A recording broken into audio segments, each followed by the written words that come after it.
What's up, everybody on the internet? What's Hey, up? We are Tetrafusion, and we're going to be streaming Horizons EP, our third album tonight, whatever. You might be on you might be on the other side of the world, and it might be morning, like Gary. Anyway, I'm Brooks. I What's play up, guys? guitar in Tetrafusion. I'm Mark. uh, Play bass. I'm JC. I play drums. I'm Gary. I do vocals and keys. Cool. And we've had a ton of fun doing this the past 2 weeks. So we did Absolute Zero, Altered State, which a lot of you joined for. And we're on Horizons EP, which I think collectively is one of our favorite albums out of the four. So I guess we can have one favorite, but this was just a fun album. This album is half as long as all the other ones. Clocks in at like what, 28 minutes versus Right at 30 or 55 something like like that. the I last don't know. one. Depends on if And I'm you're sure on the first everybody track or not. a little bit about how this album was like really pivotal for all of us, just as people and musicians, just outside of the music industry. Like this just was at a pivotal time for all of us, especially me. So yeah, everybody chime in. This is hands down my favorite album that we did. It was a really cool time in our history where we had taken a lot of steps to like become an actual professional band. We started learning more about like songwriting, album production.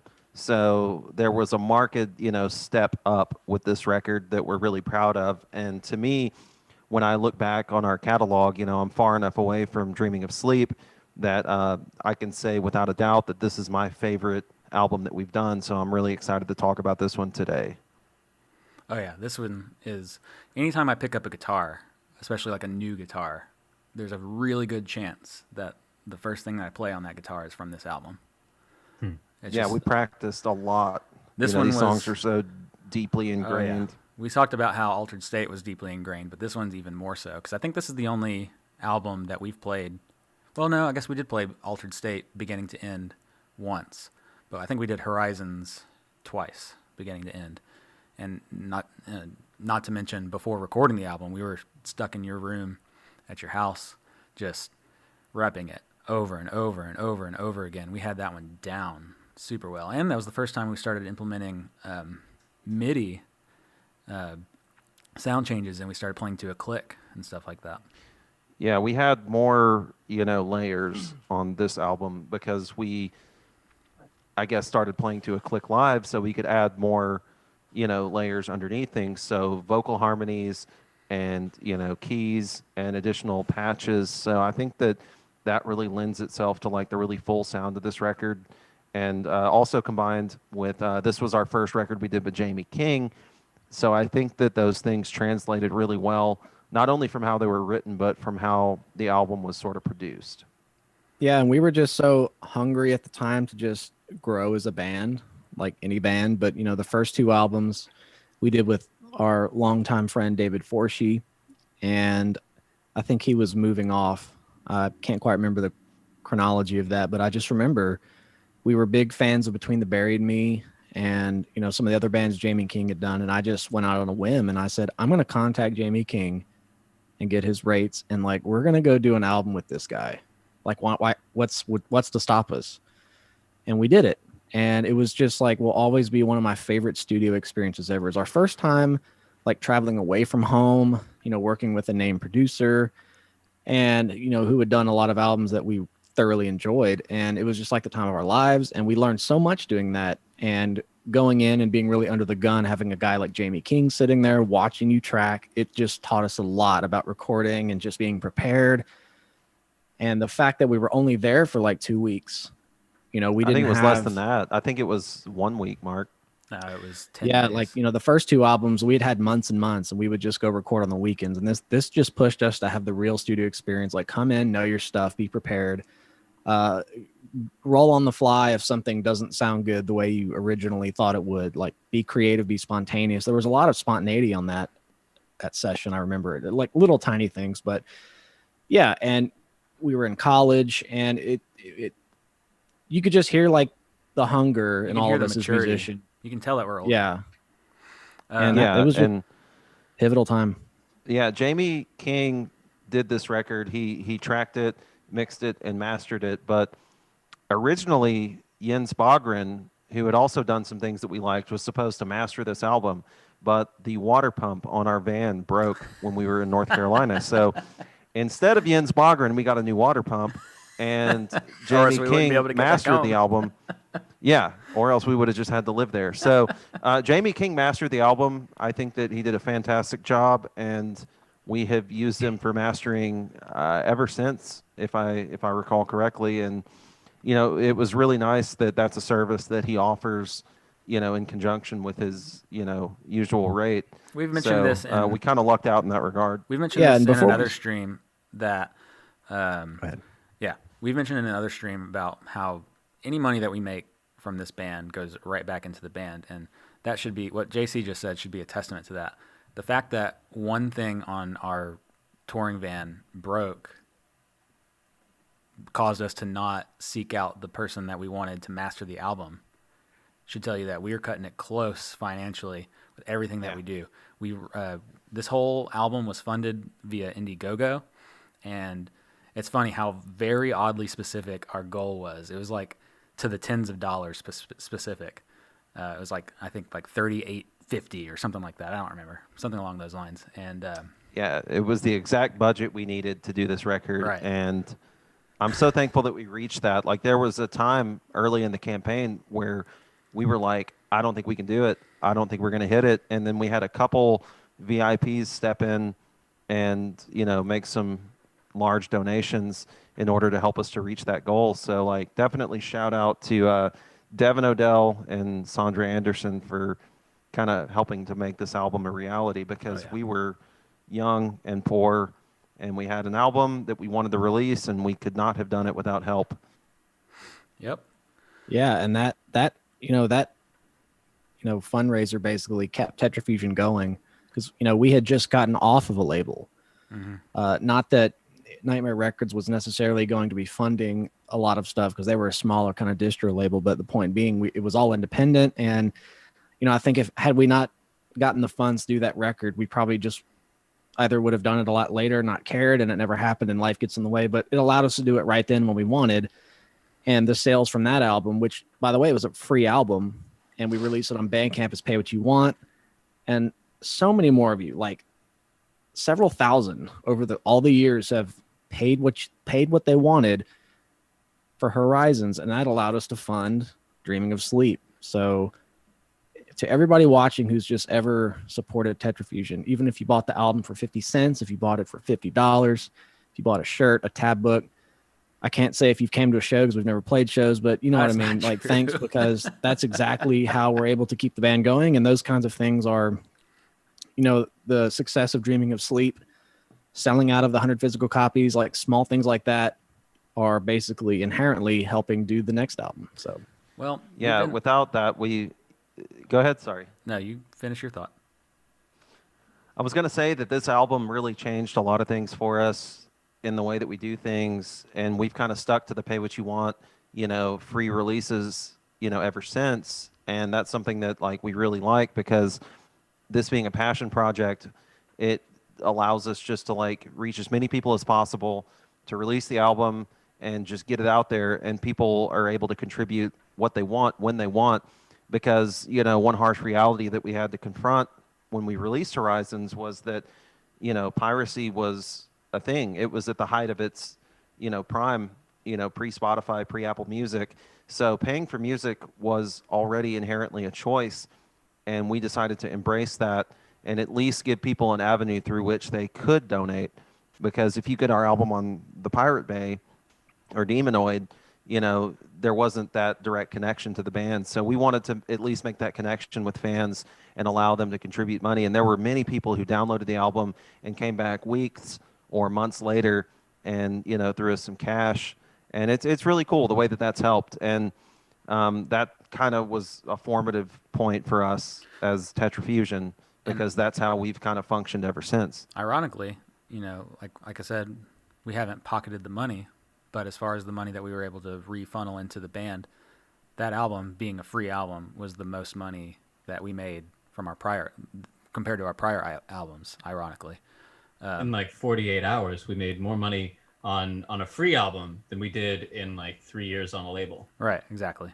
So take that for what it's worth, aspiring musicians out there. The climate might be a little bit different. This is 9 years later.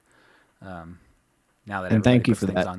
everybody puts things on Spotify and Apple Music, but the climate might be different now. But anyway, yes, thank you so much, everybody, for pitching in and helping us continue to do what we do. We've already been talking for, what has it been, 10 minutes? So I think that we should go ahead and get into the music, especially considering the first track's not even really a song. Yeah, we can talk over this. So let's get it Yeah. going. So this thing is called, how about, Gary, you say it. God, this is so similar to Tetrafusion, and then we just came up with the root words and figured it out. So arrow was supposed to be like space and emptiness, and solus was like to be alone. Yeah, so it was going to be arrow solus, but I think at one point JC looked at it and he just said, "This is Aerosolus." Aerosolus. Yeah, and it just stuck after that. So Aerosolus, I think we can. I'm turning up a little Sounds bit. Like better name. stupid design, like dinosaur or something. So that voice right there, that's, we've mentioned Nathan Glassy before. That's his dad on the phone. If you listen really closely, you'll hear Nathan say, "Hey, Gary," Really low. right I think it's now. right here.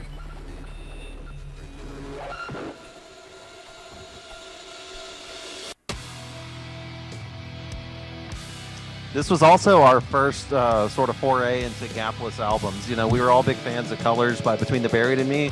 So I'm an album person. I want to listen to an album from start to finish. Yeah. And this was our attempt at that. And I think it flows really well because when I sit down and listen to Horizons, I listen to it like one long song. I don't just pick out a single track here or there. So here is Impetus.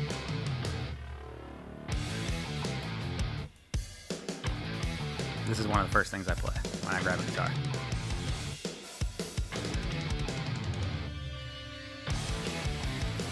This is one of the most fun albums for me to play, and like these drum parts on this record, I feel like they're so well thought out, they're so well executed that this was like a marked, advance for me as a drummer, as a songwriter. So I just really, really like, I like the way this album makes me feel.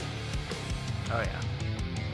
Yeah, if you listen to the bass work, the bass is just all over the map on this track. Like that right there. And I used the 7-string bass on Altered State, but I really got into the mood of it here. So That gong hit is my favorite hit on the entire album, and I've always wanted to play it live, but I don't have a gong. I remember here's Jamie's gong and just taking it into the vocal booth. It's still and- going. It goes for like a whole minute. Yeah, and we took it into the vocal booth and just hit it.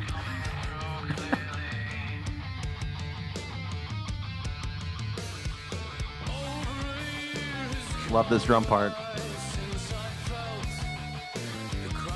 Such an interesting groove, the way that it kind of fits with the melody. The vocals are distinctly different on this album than on Altered State, in a good way.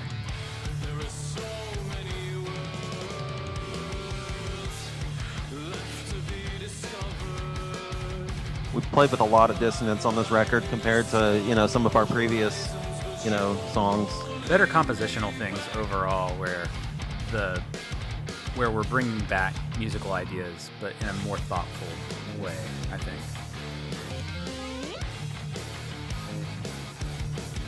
All the odd time signature stuff is a lot more groovy.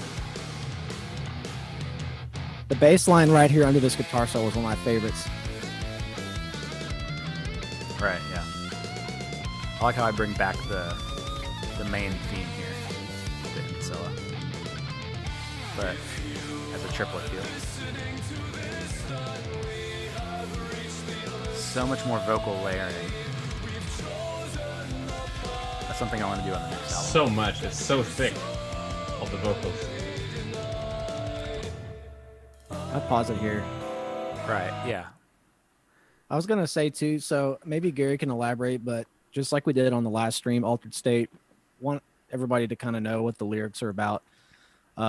Impetus, it just means like moving forward, right? And the whole I'll let somebody else explain this, but the whole like, if you can hear this, we've reached the other side was sort of like we left the label, and if you're hearing this album, then we've gone on without you. That's Exactly. basically like the whole idea. Exactly. And like, there's a lot of reference in especially the rest of the song, like we don't want to be the coal that burns in your machine anymore, that kind of stuff. It wasn't like a direct gripe with the label. It was just, an interpretive story.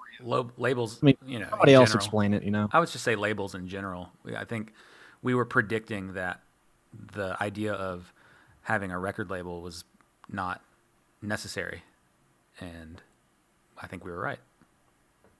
Yeah, I so think like, that there was a misunderstanding Right. at some point that, and I'm not sure whose fault it was, but we were expecting that our next release, that there would be some degree of funding, and we were young. It was our first sort of rodeo. It was our first experience with a label. So when that funding wasn't available, then we were just kind of taken aback. We didn't know what we were going to do, and I think that without that experience, we wouldn't have done the Indiegogo, we wouldn't have raised the money, and we wouldn't have done a record with Jamie King. And doing this album with Jamie King absolutely, changed the trajectory, not only for Tetrafusion, but for, other ventures that we've gone on with other bands, that it's formed, a long-standing relationship with Jamie. So, I mean, I'm kind of thankful for that experience and the way that played out, because I don't know that we would have independently gone that direction.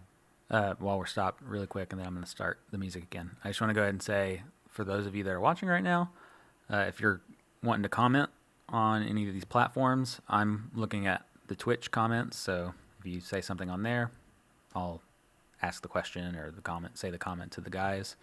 JC is watching YouTube comments, and Mark is watching Facebook comments.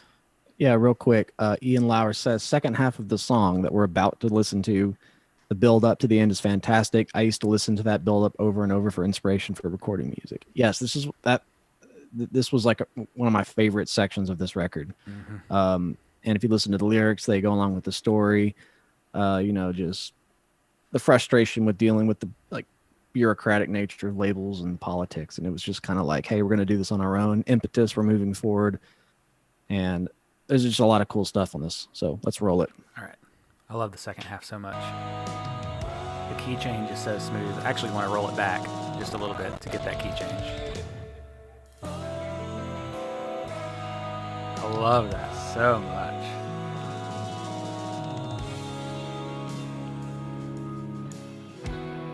So one of the really cool things about when we recorded it is that obviously we wrote all the music in advance.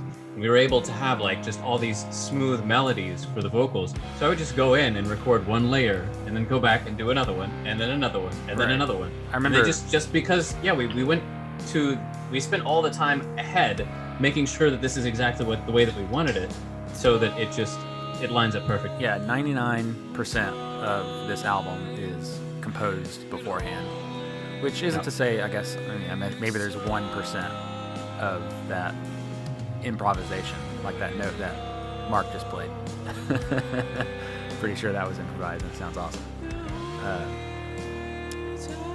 I remember Jamie being just insanely impressed with you, Gary, about we'd have 4 vocal layers going on at a time. You really only practiced one. You only practiced the lead vocal, but you'd have the literal sheet music in front of you, and you would just Right. track. Just sight read it. Yep. Yeah, this build Also, is so cool. speaking of Jamie being impressed, he was like super. He was just, he couldn't understand JC's hi-hat pattern here. Listen real close. Yeah, so right here, these are actually, I had 2 hi-hats, like with 2 pedals.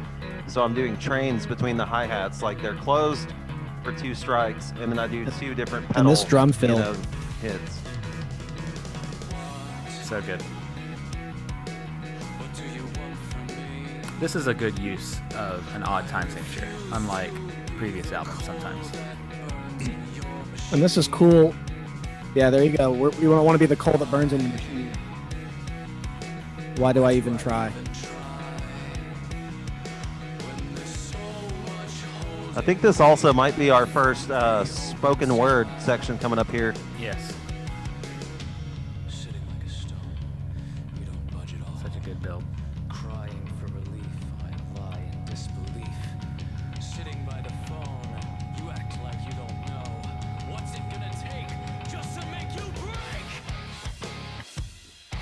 I love the. My floor toms are so high compared to like, I guess, other records. Like Jamie tuned my drums for this album, so they're really resonant and open and tuned a lot higher than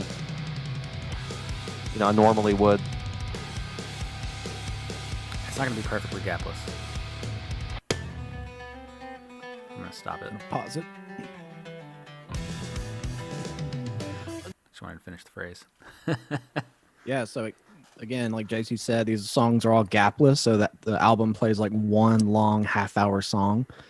And funny story, I can't remember if we were just going to call it Horizons or Horizons EP, but the track or the album was originally only like 5 tracks, and we went to do a record label showcase for Victor. We cut songs into part 1, part 2. We added that intro Aerosolus. Aerosolus. It was originally just supposed to be part of the first track, so that's just a fun fact about that. I'll talk about these lyrics real quick because I believe this was my first time writing lyrics for Tetrafusion. On Styrofoam Breath.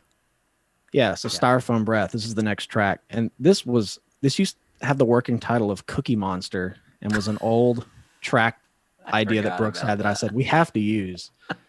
And It's got the it's sweetest like a very bass line. it's just a very different track for Tetrafusion. And I was like, this spoke to me. I need to write lyrics for it. So basically, Styrofoam Breath is basically a metaphorical way of saying fake words. Styrofoam synthetic breath, you get it. So it's basically like I had my first child when I was pretty young. I was 20. And, we were in college just trying to figure out our lives, my wife and I now. And I think, family, parents, friends, they were just shocked, obviously. And it was the whole notion of when something happens to you and somebody either might not agree or understand, they fakely will say, we're happy for you, congrats. And oftentimes that is kind of like fake wording people throw around. So it was basically just, me emoting sort of that experience and realizing that, people were just unsure what to think. And there was a lot of Styrofoam breath, fake words, fake congratulations. And it all worked out happily ever after because my daughter's 10 now. So this was almost 10 years ago. Yep. That was written anyway.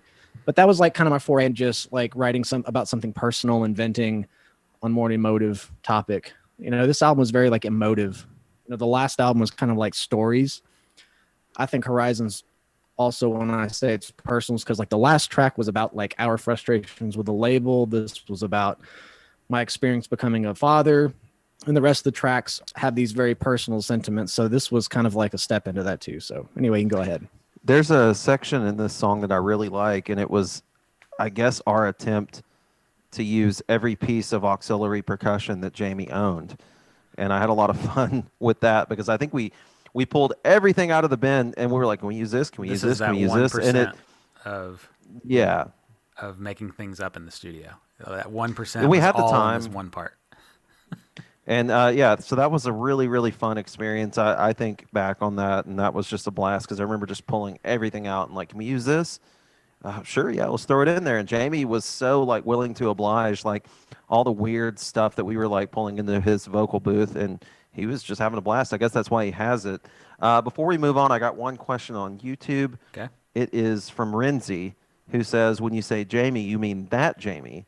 Yes, we mean that Jamie. He's practically like the 5th member of our band at this point, and it's hard to imagine Tetrafusion not being synonymous with Jamie King's production. That plays such a critical role in our sound and our approach to putting together the final product. So, it is that Jamie, and it's Jamie King. A couple things on Twitch.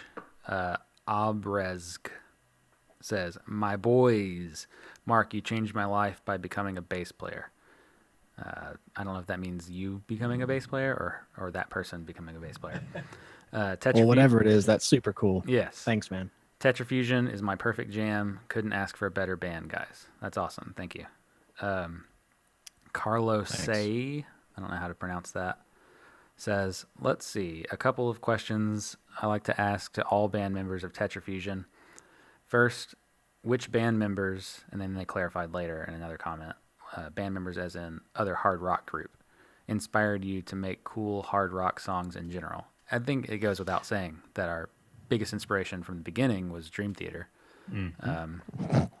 But that each album, there's less and less of that, and I would say that we stop identifying with other bands, and we just identify as our, we have our own identity that we've created. I think Yeah, that Absolute Zero that's- is chock full of our influences. You can really tell. Right. Altered State, we were just kind of getting it out of our system. Horizons and Dreaming of Sleep, which we'll do next week, by the way. August 4th, we're doing this again for the next album. But we've, a few albums have come into our own, still retaining the progressive, obvious things, but experimenting a little bit more on ways that are unique, like, using pop elements for different parts of vocals and just the phrasings and layerings, things we didn't do on the first two. So it just like any band, you just evolve over time, and Tetrafusion's been no exception to be, where we don't want to do the same album twice, which is, adding vocals was a part of that. Let's just do something different. Let's actually be progressive and try to reinvent ourselves every time. This is a good stream for that question, because I think that Horizons was really the moment at which we stopped sounding like other bands. Yeah, we started settling more into our own identity. And if you go back and listen to Absolute Zero and Altered State, there's some really blatant Dream Theater worship on those records. And I think that by the time Horizons came around, we started, I guess, getting into our own groove and making our own sort of progressive sound. And we had, a wider array of influences outside of that camp. And like we said before, what drew us to Jamie King was that we were more or less all fans of Between the Buried and Me, but, we were able to bring in more influences into this record. And I think that this, to me, is, if someone were to ask, like, give me one album, one song, that defines Tetrafusion, I think that Horizons is a really, really definitive record for us in that regard. Right, and Impetus might be the song, which we already listened Yeah. to. Let's roll it. Yeah, here you go. Here's Styrofoam Breath.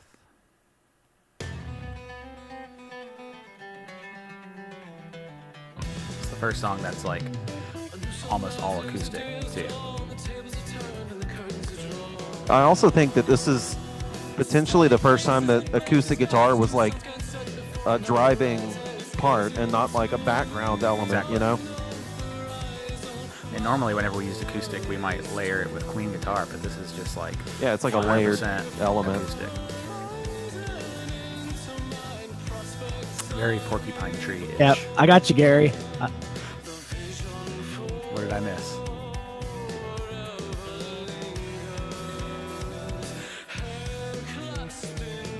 Bass solo.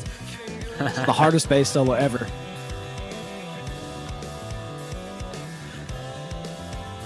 I'm gonna stop it after the bass solo.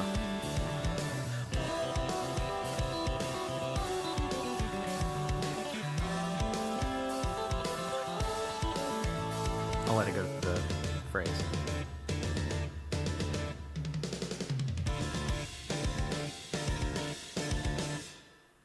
All right, so this time on this stream, I've got things working pretty well that I can actually pull up some video. And I actually have a video of Mark playing that bass solo in the studio. So let's watch that. Oh, dear.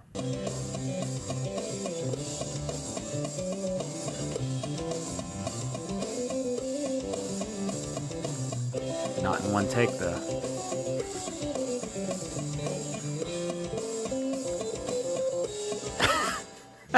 Oh, no.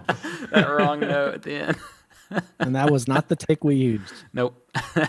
We'll fix it in post. We'll fix it in post. Melodyne will Fix take it in care of post.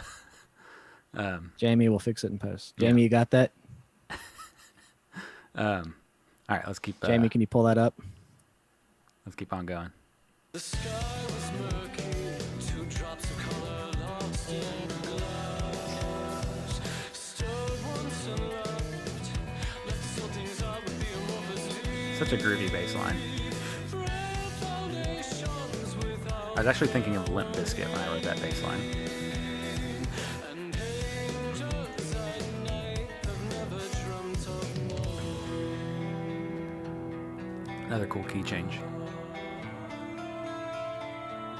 Is that hollow ears? right here. So this is the vocals. lead up to that section where JC was talking about where we use the percussion instruments. Yeah. It's Yeah, like it was the shaker.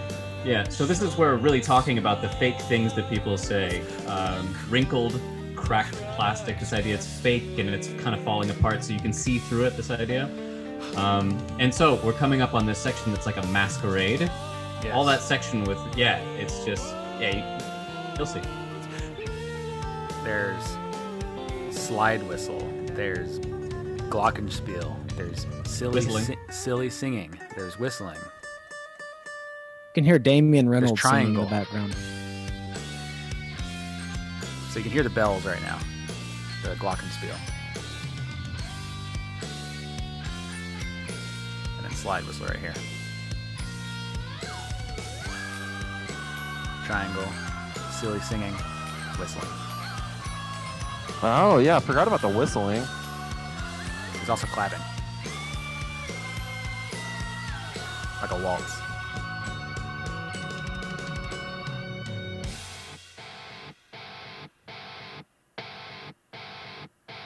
And I'm gonna stop it there.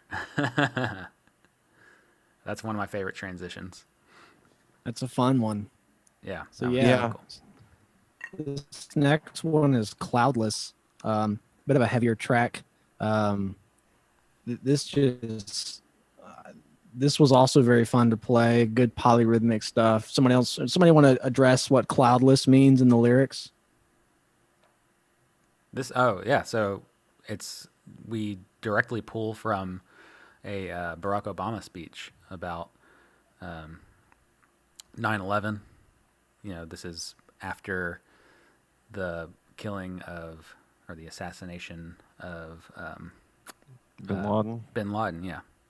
And he does an address to the nation, and he says the words "cloudless September sky," and we lifted that directly And I from heard his that speech. and ran with it. You know, that was a little bit of inspiration. That was something that, you know, our country was going through at the time, and it was just a hot topic on the news. So it was impossible to avoid. And, you know, I think that one day a conversation about some of the stuff that was going on coalesced into a song. You know, it kind of turned into this. So we kind of share some of our opinions with, you know, with the lyrics in this song. Before we start playing, got a couple of things on Twitch. So, Abrezg says, "I'm the bass player. You inspired me." So that's clarification from earlier. Gotcha. Carlos A says, "I have another question for Gary Tubbs. How did you discover DeviantArt website? I asked because you viewed my works of art via DeviantArt. My username believe is that. in DeviantArt is Carlos. Oh, so I think it's Carlos AE. Okay. Yeah, I've been active on DeviantArt for such a long Are time. you still active on DeviantArt? Man, not so much anymore. I tried actually a couple years ago to get back into it.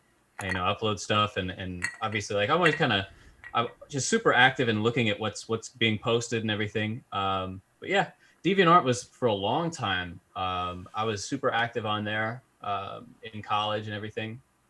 So yeah, a ton of you guys that I've definitely been friends with over the years. That yeah, I always see your stuff and everything. One more thing on before we move on, unless y'all have anything. Alex the bass. Got one. Alex the bass says, "Please break down the time signatures in the opening here." So I'm assuming you're talking about Cloudless coming up. Yeah, that was going to be the first thing I was going to say about this song. So when it starts out, the way that the guitar is written and the way that we kind of sort of, you know, chopped it and repeated the guitar, it sounds like it's eighth notes. We wanted but then it to sound the drums like, come in yeah, just kind of off eighth notes. The goal was supposed to make it sound like it's in 3. 1, 2, 3, 1, 2, 3, 1, 2, 3, 1, 2, 3, something like that. And the drums come in and assert that it's in 5, and then before you can kind of like wrap your head around that, it, you know, you're right there. It's in 5/4, and even before that, you on the drums are asserting that 5-ness of it. You're just playing the beginning of each bar, which is sort of like doubling down on the 3-ness of it, which is interesting. Yeah. Because it's sort of like 5/8 swing before 5/8 swing was popular. yeah, Or when quintuplet the swing. guitar comes in, the guitar's a little bit more slurred. It's not as definitive as like drum hits. The drums come in and it starts to sound like, okay, this could be metric. And then when the double bass comes in and asserts like the 5, and you have 5 straight notes in each measure, then you're like, okay, here it is. This is 5. Right. And then we flip it on you. We start doing a little bit of I guess modulation within that 5. Right. Yeah. So then whenever Cool. the drums end up doing this sort of quasi 4/4 kind of thing over the whole thing. And then Alex Yeah. the bass also says, dude, I also found you guys on DeviantArt. So thanks, Gary. I got one for here. doing all that stuff. For us. Inyo says DeviantArt is pretty terrible lately. I left a while back too, so Yeah. I wouldn't know, but yeah, he said it sucks. I got one more, and then we can hit it. Arno says, do you guys think it's better to release an EP rather than an album as the first material for a band? I'll answer that because I Yes. like EPs. They're smaller. They're easier to digest. As a new band, you need to assert your identity in a consumable form. I think that first and foremost, I'd release a single, after which I'd, have that be part of an EP. When I sit down and listen to music, I like to listen to full albums, and an EP is a really easily digestible format in which I can do that because I don't always have the time or the energy or the motivation to sit down and listen to an album, like to an hour-long record. Especially But- for a new band.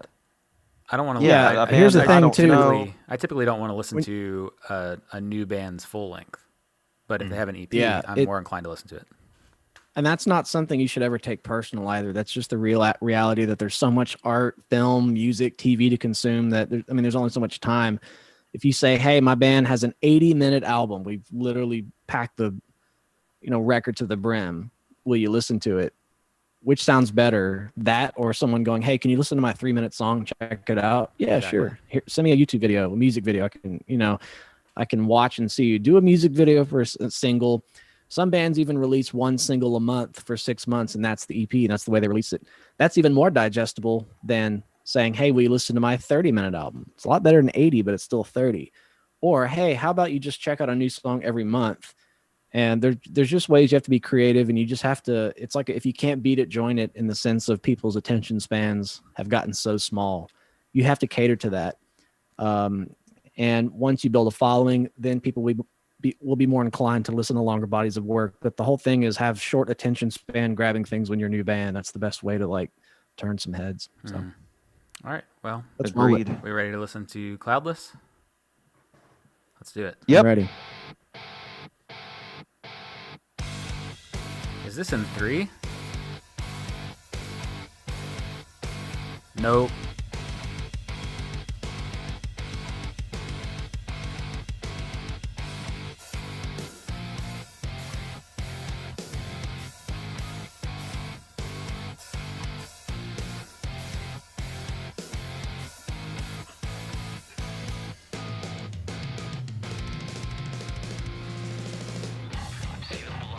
Got more spoken word More here. spoken word, yeah. We actually used the megaphone on that too.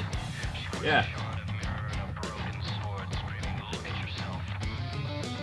If you don't know how to write a melody to a thing, just do spoken word. It'll be fine. Or scream it. This was a tough bass riff going from slapping to tapping. Yeah. It was tough.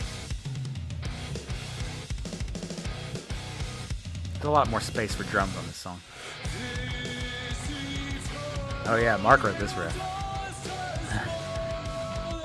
Yeah, Some interesting things about it. weird phrasing. Yeah. You sent it to me and it was in like 13/16 and or something weird like that. Brown. JC always hated this, but it's just, it works in context. We Like, I'm could not singing find- brown. Yeah. I love the vocal harmonies here. Yeah. Especially Especially Splash. There was a breath going into that chorus, and I'm pretty sure you track that breath separately. And aspiring musicians out there and vocalists out there, always track your breaths.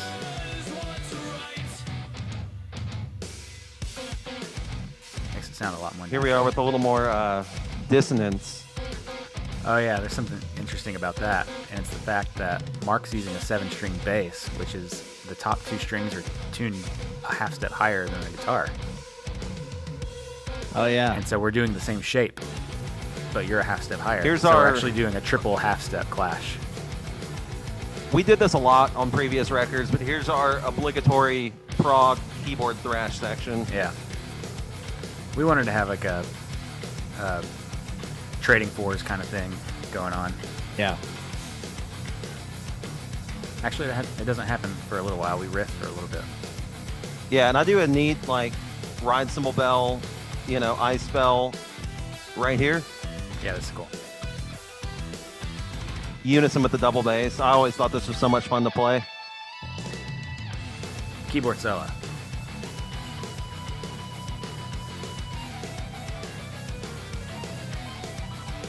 I got a video of you tracking that somewhere.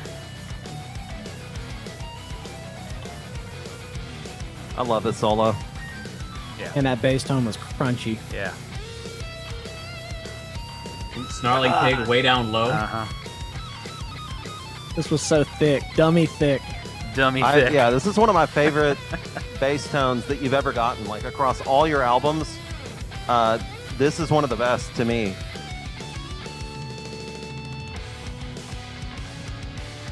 And here the vocal melody comes back in the keys. Yeah, we didn't sing You know, it it this was, time. I think we tried going back to vocals here, but We tracked this kinda kinda worked better. in the studio here. So the keys were the only thing that we tracked separately from the studio, except for this one thing.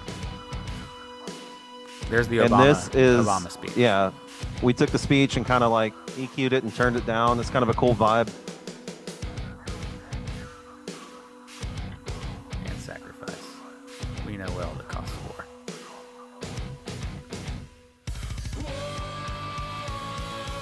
Gives us the right to take life away. While these images are cutting through a cloudless September sky. I'm actually gonna. I'll pause it. Yeah. I got something on Facebook. Curious if you guys can remember what artist you were listening to for inspiration when recording the album. We can all go Colors. around. Yeah, we were obviously listening between the Buried Me because we literally used the guy that engineered it. So there's that. I remember I was really big into the band 3, which I don't know if that's like a defunct band now, but I really They're loved their. impossible to Google because like you Google 3 band and you're gonna get 3 Dog Night, like And Three as weird doors as it, down. 3 Blind Mice. And as weird as it sounds, I was really influenced by Scale the Summit. This was before I joined that band. I remember Carving Desert Canyons to come out, and me, I don't know about JC, but a lot of our friends, it was like Scale the Summit was doing that kind of instrumental music long before a lot of the current artists are. And they had just come out with Carving Desert Canyons, and I was just a big fan of what Jordan Eberhardt was doing on bass. You know, he was playing a 6-string bass, and we became friends with those guys, went down to see them when we did like a mini tour. And, I wouldn't say it was like the most influential album for the writing of this one, but it was heavily on my mind. I even took a lot of inspirations, and I don't know, typical things, Dream Theater, Metallica, my tastes when I was in college were the same as they were when I got into music, but just more bands of the same genres. Periphery was one. That whole scene was really blossoming around 2011, 2012. So I was just getting into a lot of those new bands too. And I was really just learning how to explore 7-string bass and really use it compositionally, doing a lot of chords, getting out of the bottom register and complementing a guitar part for a dynamic section. So all of that was just a big melting pot for me at the time. I was listening to more Tool, and I was listening to more, Porcupine Tree. So Danny Carey and Gavin Harrison were like really big influences for me at the time. And I think right around the time we started writing this record, I discovered Cynic and was listening a lot to I want to say Focus. And I think Trace and Air was out by this point. And that was a huge, huge release. Oh, yeah. Cynic and too. Sean Reinert was an incredible drummer. And I think that was the inspiration behind, we used a TC Helicon on the vocals later in the album. And it's nothing at all like the way that Cynic uses that. But I think when I saw it, I just wanted to use it on the record because of that. So those 3 were really big for me, and I was kind of expanding my, prog horizons. Hey. by this point. So I was interested to try some new things and get out of just doing trains all the time on the drums. I don't think you anybody know? knows what trains are because I think we're the only people that actually use that terminology to describe that. Well, it's a Mike Portnoy term. I've and never if heard you him don't say know, yeah, he has. it. Okay, whatever. Anyway, Anybody else? I My guess question. I was listening to Dream Theater as always, but I guess the only man, this is hard to think 9 or 10 years ago, but I guess the only thing different that I was listening to then Scissor Sisters? was Porcupine Tree, um, and they had a very small influence on this album. I would say pretty much just Styrofoam Breath, but Blackest Eyes vibes. yeah, exactly. You know, and in general, I just haven't really listened to a lot of bands ever. You know, I gravitate to a few bands, and that's all I listen to. And I don't pick up new music a lot, you know. And this was in 2011 when we were tracking it, probably 2010, 2011 while we were writing it. And, you know, I was at the busiest time of my college career, I guess, so to speak. You know, I was listening to a lot of classical stuff, a lot of, you know, especially romantic and 20th century stuff then, and that's pretty much all I was listening to. You know, just trying to be a good student of music, and not a lot of you know, rock music and metal and prog and stuff. Not enough time for it. Gary? I mean, I'd have to echo what JC and Brooks already said, like Tool, Porcupine Tree. There are some things, like specific moments where you can actually pick out certain things. Like there's in Look Away, there's like there's an Audio Slave or a Soundgarden moment. Oh It's yeah, really- I remember. Here's some coming up with specific, that. yeah. But yeah, just specific things that you pull from different stuff. I mean, I've always been a big fan of Pink Floyd, that kind of era of prog. But yeah, I'd say probably Porcupine Tree and Tool, pretty big influences for this album. And that comes through in some places. I think I matured a lot as a drummer, and you know, at times when I would hit a brick wall, I would kind of think back and think like, whoa, what would Danny Carey do with this part, or what would, you know, Gavin Harrison do here? And I feel like I was a more tasteful drummer on this record than our two previous records. So one of my favorite things about Tetrafusion is that it kind of catalogs our individual growth, not only as musicians, but as songwriters, you know, and the creative choices that we make. Like, it's cool being able to look back and know that Tetrafusion is always going to be there to kind of like be a concrete, you know, sign of our growth as individuals. Yeah. One more thing on Facebook. Mark Minton tuned in. Nice. Hey. What's up? Hey, He says, should write the Tetrafusion version of Blue Shades. And that would actually be super fun.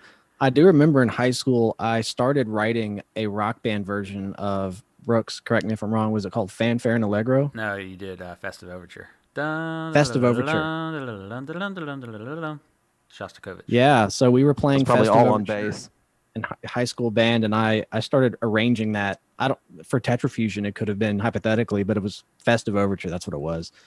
So Blue Shades, I remember that being a cool piece. But yeah, shout out to Mark Minton, because we used the Parkway Band Room to write a lot of these earlier albums.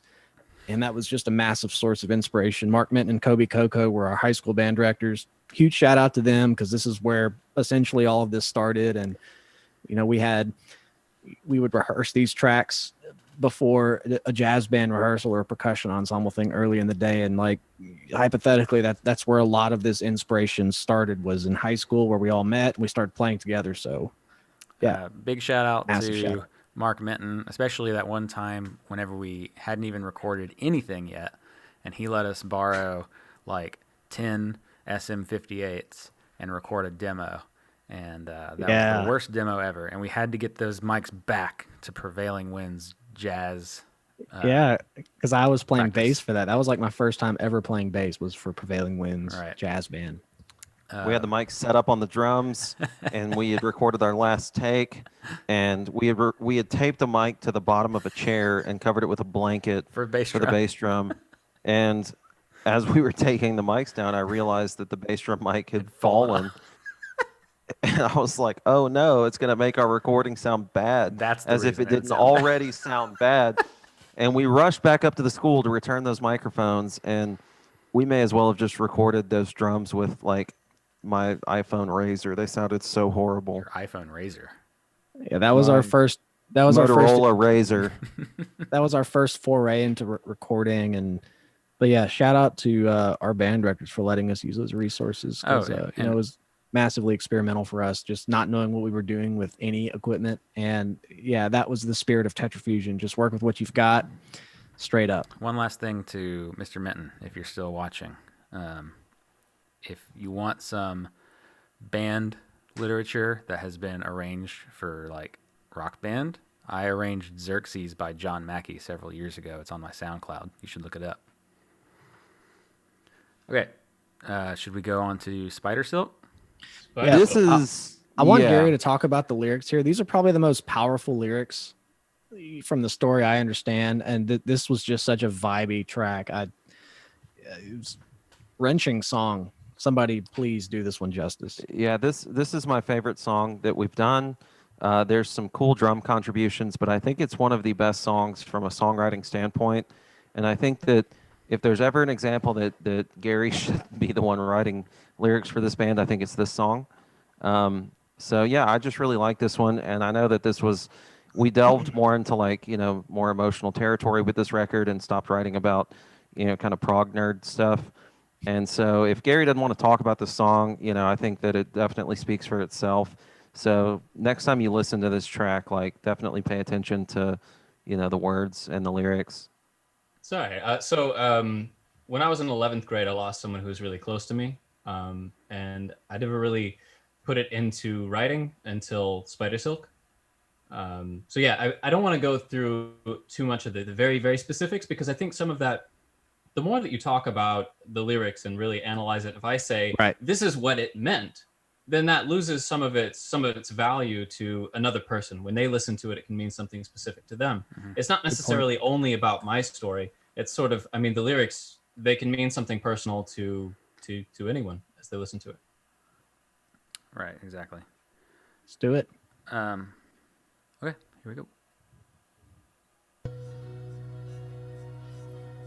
Oh, I do want to say, as far as, you know, JC, you were saying the songwriting on this one is really, really nice. This whole intro I wrote with no instrument and with my computer sound off. So And this drum part for those of right here, for people that are just like, oh, I don't want to learn music theory. Well, if I didn't have a good, you know, basis of music theory, I probably wouldn't have been able to write this without having listened to it. Beethoven.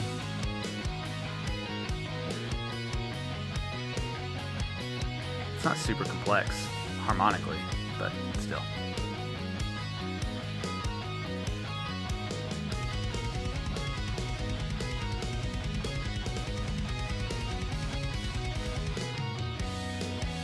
Yeah, so that much I had written with no reference whatsoever. Lying in the cool grass of days gone by, and I could get lost in your blue skies of Spider Silk. There's the song title.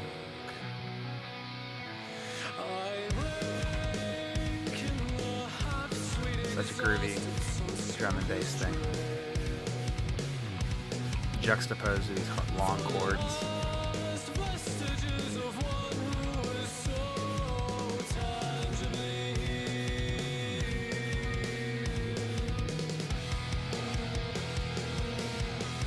Love that Lydian. Just driving that Lydian home. And then we go to Lydian dominant.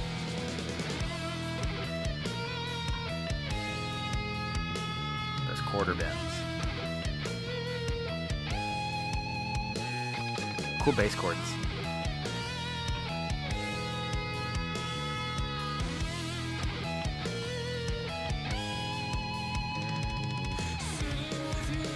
Keychain.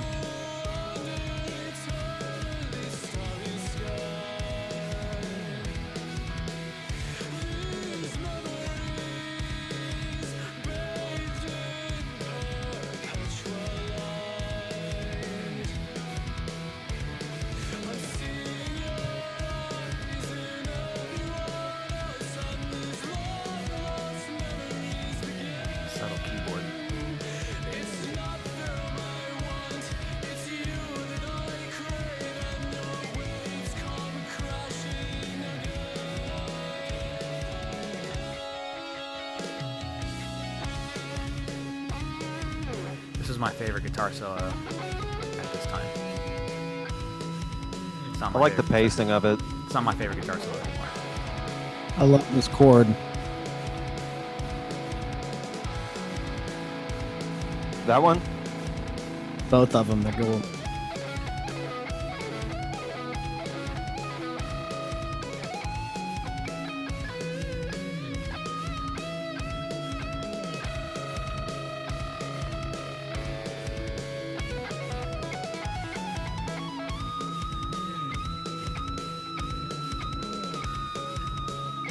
Such a silky tone. It is a good tone. I don't know that I've listened to this album with headphones in a long time. I hadn't noticed the pad in the background. Drum solo. A little drum feature right here.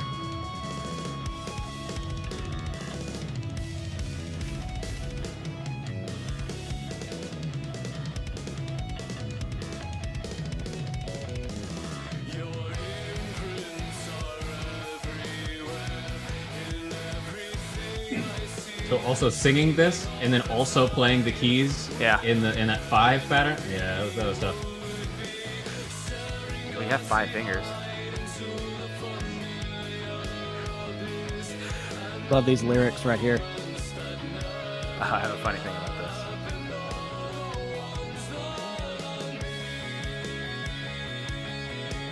There's 4 vocal parts right there. You remember all the S's being released at different times? And it's like snakes on a Because I plane. recorded it, so like Yeah. we had all those harmonies. Picardy third. For no reason. Really quick. Yeah. Go ahead, sorry. Oh, I've got, there's that drum feature, and I have some actual footage of JC playing it. Oh, God.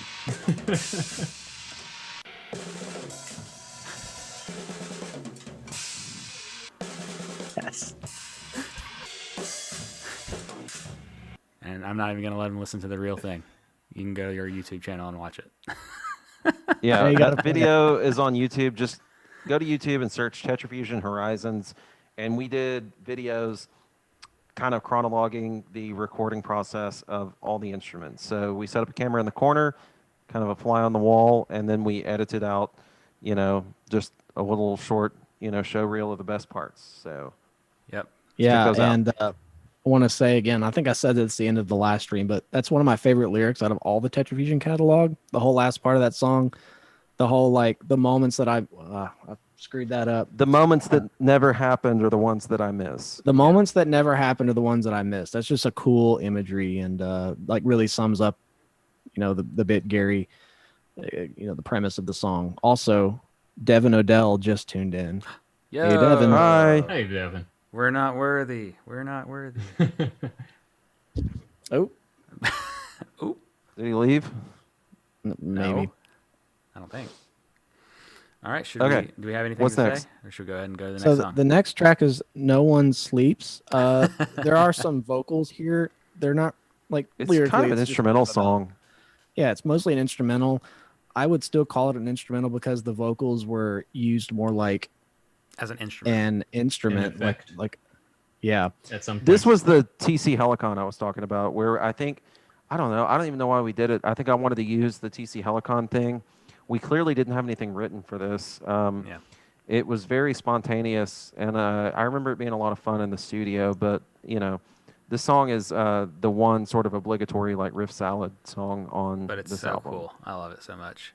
Yeah, and this bass line really inspired me from Scale the Summit's second album. This was before I joined the band. I was a big fan of that. I kind of got a lot of influence on this song. I particularly remember that. And this was just a fun instrumental with a lot of cool textures. This is a standout track for this album. It's really cool.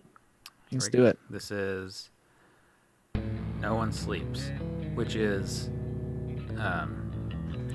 there's kind of a nugget there. So Yeah, that's a- foreshadowing. there's a piece of music by Puccini called Nessun Dorma, and the English translation of that is No One Sleeps. and we literally we completely lift the main melody from Nessun Dorma and put that on here. Hopefully it's Cool public Easter domain. egg. It's definitely public domain. It's very old. And the reason we took it is me and Gary were in the car, and we're like, we just need this really nice melody. I'm like, who writes the best melodies? Puccini. And Gary just sang Nessun Dorma over the MIDI file, and it was perfect. This is a really comfortable 11/8. Mark wrote this riff. I made it feel good. I love where the keys come in right there. That like such a Yeah. good moment.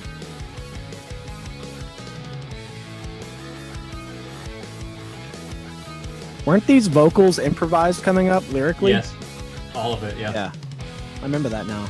I'm getting some flack for the quote-unquote auto-tune on the internet. Like, people are like, oh, I can't believe it. They did that. Like, clearly, it's an effect. I love the tambourine right here. Oh, yeah. I forgot that was there.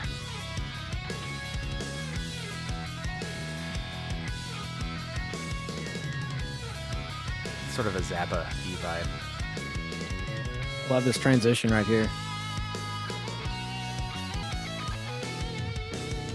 This is such a weird change.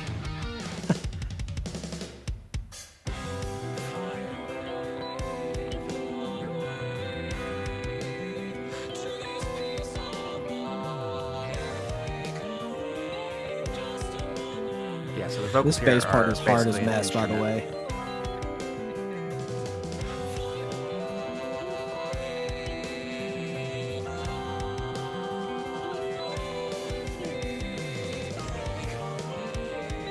I love all these drum hits.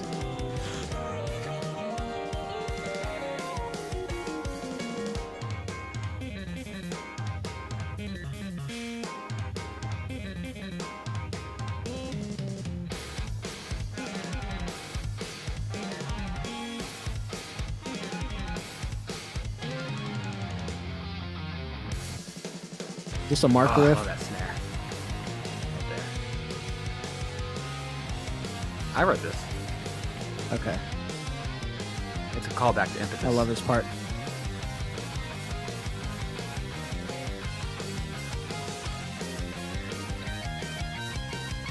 This is an The accidental Beat It rip-off riff. of Beat It, yeah. Beat it, beat it, beat it, beat it. Michael Jackson, please don't come for us. Oh, wait. Here's Nessun Dorma. Yeah, this is the Nessun Dorma melody.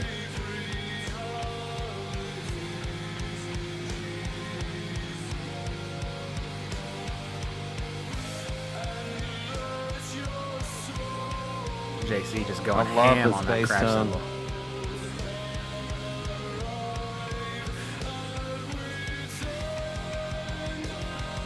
Me on the high vocal.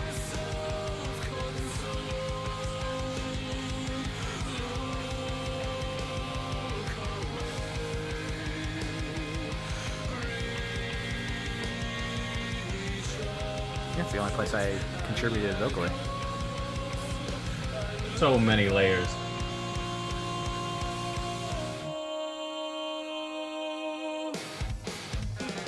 Love that. And up next, we've got kind of a little polyrhythm section where the Oh, drums yeah. change and I wanna everything else talk about stays the this. same.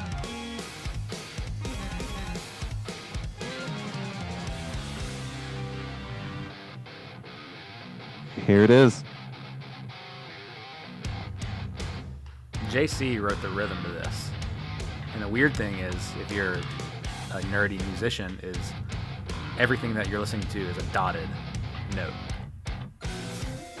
So now you finally get the quarter note.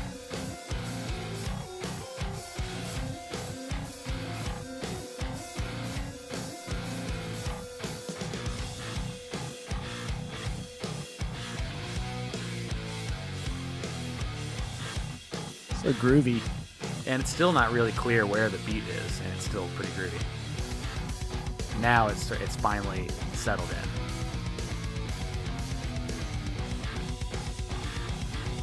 But just for that little bit, now it's like, where's the beat? Yeah. Thrash. This is drum it. fill is also one of my favorites.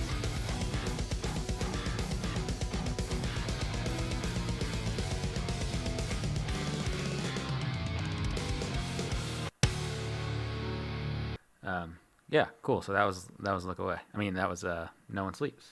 No One Sleeps. So on Facebook, David Underhill shared an anecdote about how his band was inspired by Thomas Hawk and his drumming, and he wrote an anecdote just to say that's why I love Tetrafusion as a musician's band, and we absolutely are. So I'm glad you appreciate the nuance of different parts of our music. You know, we put a lot of little small things we don't think people notice, but we've learned over time people do, and that's like really cool to the geeky side of us, and always yeah. will be. I'm a big Thomas Hawk fan myself. Like, I like his drumming, his contribution to Meshuggah, as well as like his lyrical content, and it's just an all-around like great guy and great musician. So yeah, definitely appreciate that. Mark, you mentioned Noel DeMarco says sounds like corn. True. Oh, we might have to bring that video up here in a second. This is probably a good time to bring that up. Yeah, let's do it. Actually, before I do though, Mark, you said that bass line was really hard, and I think I have it queued up in the right spot here. Let's check it out. That's it. Yeah. Making use of those 7 strings. Yeah. It's just a bizarre. It's just thirds constantly.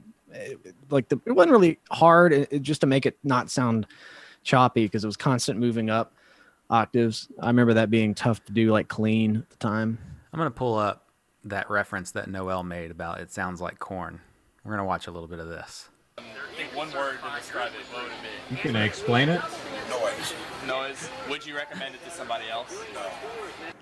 Sounds like a real bad garage band. So the premise to this is we're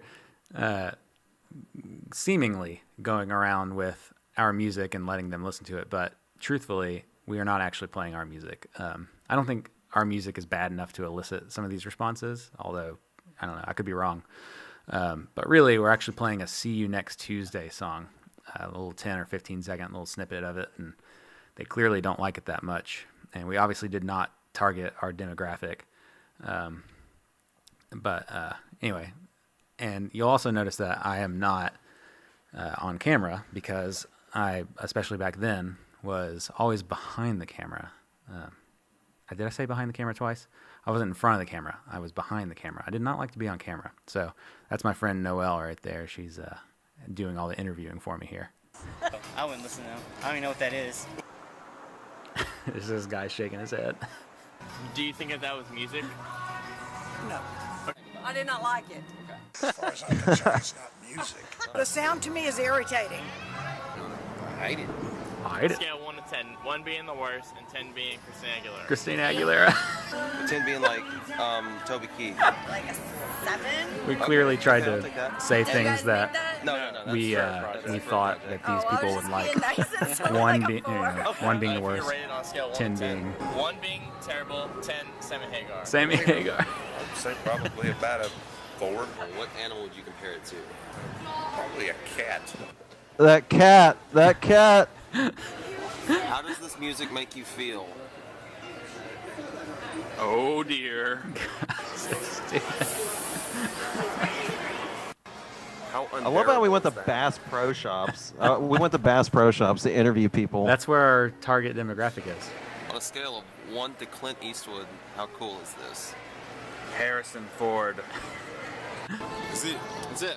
I like it. Oh, this guy. You like it? So I mean, I was looking forward to the rest I of think so that yeah, guy was on like American Idol or something. he was on X Factor and on what's the America's Got Talent. And guess what? I came prepared. He likes it. I came prepared. Here he is. I'm only going to play a little bit of this. But there he is on America's Got Talent. Baby, lock the door and turn the lights down low. That's all you're going to get. Wow. Yeah. Like, I don't know if we got him before or after that, but like this Probably dude, before. I checked him out on Spotify before this, and he's got like 500,000 regular listeners or whatever. What's his name? Willie Jones. Willie Jones. Yeah, so here he is again in our video. We didn't Cool. even know who he was, and he like was digging. He was digging the "See You Next Tuesday." I mean, I was looking forward to the rest of it. This is my favorite guy. I mean, it's cool, like if I want to rock out. If you could compare it to any vegetable, what would it be? That delay. Squash. Brussels sprouts. Probably Brussels sprouts. A vegetable? I don't like vegetables. It's a little hard. I mean, I like the music. I give it a 8. Cool. I mean, I like that kind of music. Sounds like I said, it's pretty hard in. Sounds like some corn. Sounds like corn. I wouldn't buy it. One of my biggest regrets is the guy saying it sounded like corn. I wish I would have edited that to where that was the answer to the "what vegetable does this remind you of" thing. Sounds That- like corn. It just sounds like corn. My favorite. Having Willie Jones in that video was the only reason Horizon sold any copies. Fun. My favorite is how it ends on "I wouldn't buy it" when we're doing this whole like Yeah. push for a free album. I wouldn't buy it. So Well, yeah, I I wouldn't wouldn't- buy it, so here it is for free. that was And great. that's That the was a lot of story. fun. That was a cool marketing push. That video I think only got like 1,000 views. Most of the videos So, that we did for Horizons did not do well. You know, I'm looking at them right now, and they 1,500 views. Like, that's so bad. It's 10 years later almost. It's 8 years later, and like they have 1,000 views. Come on, like what did we do wrong? Everything. All right, this next one's "Look Away." This was like a 2-part song that, as I referenced earlier, was originally one song, and we had a tentative record deal. And I know there's a track on the album that speaks ill of the record label experience, but we did. Jamie King was nice enough to send our album out to some different labels for consideration because he's the ultimate bro and the Yes. ultimate homie. He's a wizard. And he was doing that for us. And we had a tentative deal, and they said the album, despite its length, needs to have more individual tracks. So this track was "Look Away Part 1, and the last track on the album is after that, obviously "Look Away Part 2. I have no idea what this actually. It's somebody else can do that. It's about a guy falling out of a plane with Well, it's out an his allegory, parachute. right? So Cool it's, allegory, yeah. Yeah, so it's not only about a parachutist, someone going skydiving and their parachute doesn't open, basically. And then so they're saying that what you should not do is look at your impending doom and focus on that. Instead, look away, and take in like this last opportunity to look at life and the sky and the clouds and everything. Right. But it's also about control. It's kind of, I mean, that's it. The whole point is that, again, like I was saying before, is that you want to be able to interpret it how you hear it, but it's Exactly. intentionally not meant to be literal. So Right. Yeah, exactly. I just And interpret we it dabbled as- a lot with that on this album. Like I said, I wrote Styrofoam Breath about a particular instance in my life, but it was allegorical to a lot of other things, the way the lyrics were done. I just but interpret "Look Away." We still did that a as- lot while the songs were all still personal. I interpret at their it core. as look away from just the bad things and just focus on the good stuff. Just as simple as that. In short, Gary writes the best lyrics in the band. So let's do it. listen to "Look Away" Part 1. We wrote a lot of this at my mom's house, especially that Soundgarden-y influence. I remember specifically sitting on the couch and you were on the piano. and you hated it. I hated it so much. You said, "Don't do it. Please don't do it. Please don't do But it." now it's like, But now it's the best one- part. Oh, it's so good.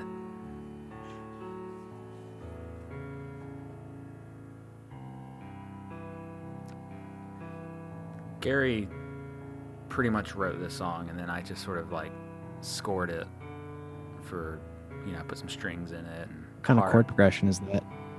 It's a lot of this a is lot a of planing very major chords. It's a very peculiar chord progression.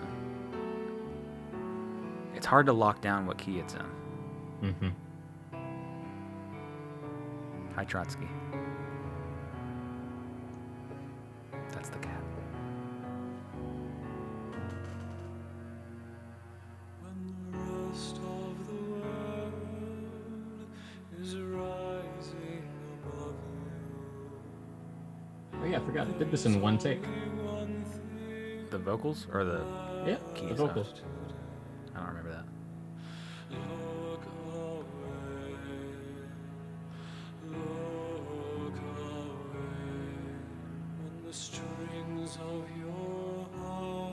Coming up, the next time you say strings, that's where the guitar comes in, and I've always liked I that. forgot about that.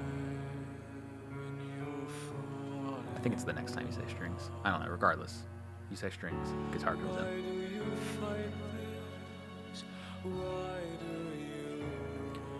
I have to clarify something I said in a past stream, which was Paul Christopher, one of my theory professors in college, has contributed to every album on cello. I love this chord right here.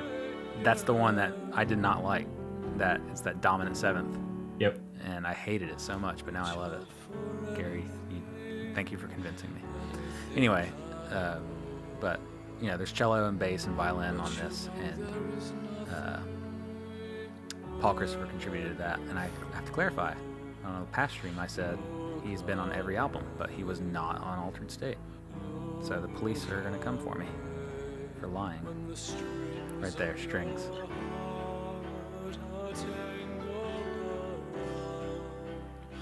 I retuned my guitar for these harmonics. Oh, it's later.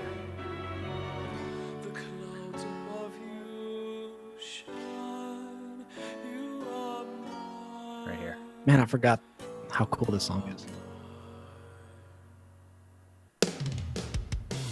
All right, we'll stop there. Yeah, I retuned my guitar for that third set of harmonics so that it would speak a little bit better. I remember that. That was kind of interesting. A little factoid. I got some questions here on Twitch. Someone said, "Ugh, such a sick transition. It hurts." I think that was back between. I think I was going in to look away. I could be wrong. Alex Ooh. the Bass says, "Is there an intentional theme of those staccato hits into long chords? It makes me think of the opening song with the audio of somebody seemingly getting lost in space. I can't help but visualize somebody panicking to get a spacesuit on as the ship gets torn apart by debris, then into the calm of the abyss." I'm not sure what part they're talking about. I don't think it was Long this. chords. Is there an intentional theme of those staccato hits into the long chords? I'm not sure what part they're talking about. Yeah, so come back and clarify exactly what you're talking about. I'm sure we'll have an answer to that. Mario Miranda on Facebook. Adios. No, that's goodbye. All right, we're ending the stream here, guys. Bye, Mario. Man, I'm part Hispanic. I can't even think. It's going to draw me a blank. Hola, amigo. Mario was our... God, that was bad. My family is so disappointed. They're from Guatemala. I'm so sorry. Mario. Hola. He was our promoter for our Mexicali show with Tony McAlpine. He treated us like Greek royalty in Mexico. Greek Good royalty. to see you, sir. I got one here. I always dug the arpeggiated chord part, Mark. It reminds me of the Final Fantasy opening theme. Total Nobuo Uematsu vibe. I think that might have been back on No One Sleeps. I can't remember when that one came in. But yeah, I think that may have been that part that we went back and rehashed. So pretty cool. Yeah, I know that composer. I know what part you're talking about. I could definitely see that. That's man, video game soundtrack producers, people who orchestrate that music, are extremely underrated and talented. Underrated in the sense that most musicians who should know of their works usually don't. It's usually a smaller niche following that knows those composers. Those are some talented composers. Well, all the way and for back to the being- oldest Nintendo games. There's some just really amazing stuff there. For being as like widespread, like their music is heard by millions and millions of people around the world.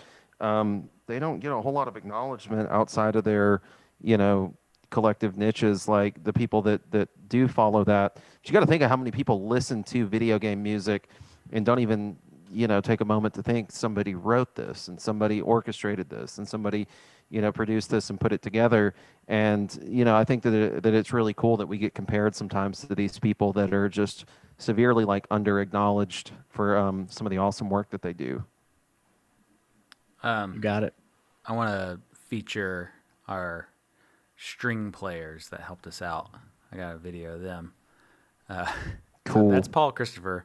Look at him. Look at his epic beard. He's known as just this guy with an epic beard. And bass isn't his main instrument, so if he looks a little uncomfortable, it's because of that. And also, I remember he didn't have an in pin, so the bass was sitting too low. It was really awkward.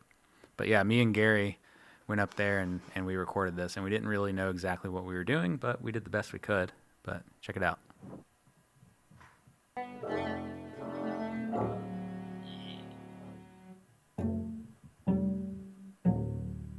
Yep. All right.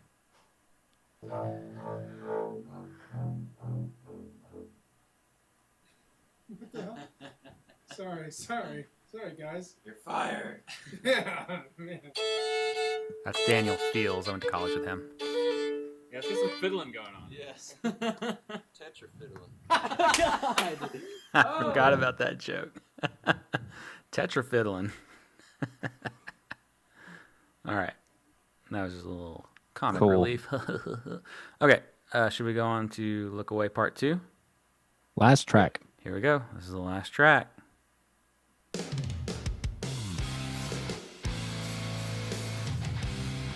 A lot of Soundgarden vibes here.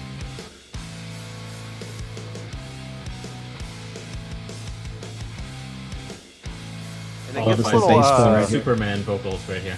gets a little scale to somebody in the next section. It does.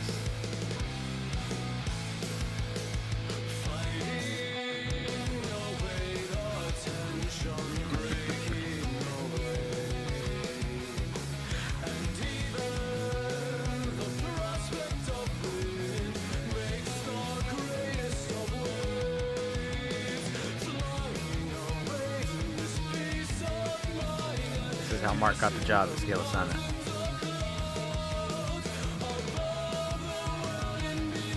Oh, there's another vocal contribution from you.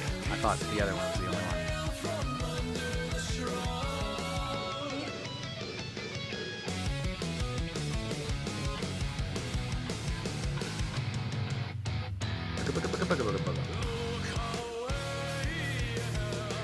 Just like these chords a lot. Sounds like Alice in Chains. Yeah, it does have. This Kinda whole got song that has a grunge grunge. vibe. Yeah.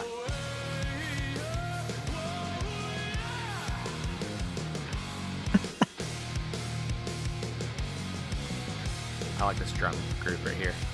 I don't think we've been able to get Gary to like sing that way ever since that single note. We've tried. Speaking of which, this is Really high. at this point this is the highest that I had sung. And it was the last thing we tracked. Good idea. Yeah. We hadn't planned on doing it up the octave. Just figured Glad we did. I could try. I mean, it sounds good though. I'm glad we did. yeah. This guitar part is so tricky to get everything to ring out right.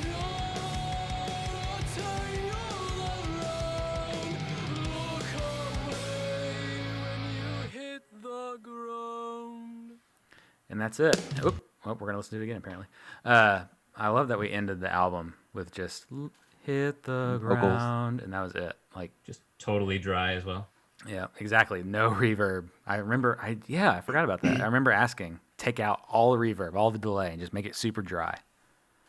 Yeah, Like the I like ground that it's that he just it's hit. kind of a an anticlimactic ending for a 30-minute album. I like that it's just like really quick in, really quick out. There's a lot packed into that entire journey that we go through, but it ends so quickly. And I think one thing we talked about at the time was that when you make an EP, you don't ever want somebody like, oh, I'm so ready for this to be over, or they just turn it off. Like, you want to leave Like them this wanting dream. more.